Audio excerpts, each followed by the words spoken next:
situations, the alert tones which were just broadcast will automatically activate special receivers to alert you of impending hazards.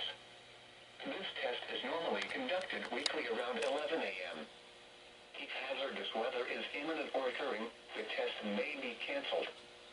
To provide the most consistent warning service possible, the alert tones will only be activated for the following counties in the KDO89 listening area: in Missouri, St. Louis, Franklin, Jefferson, Lincoln, St. Charles, Warren, and the city of St. Louis.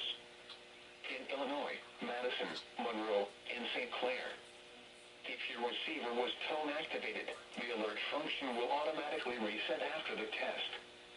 This concludes our test for this week, and we will now resume normal programming.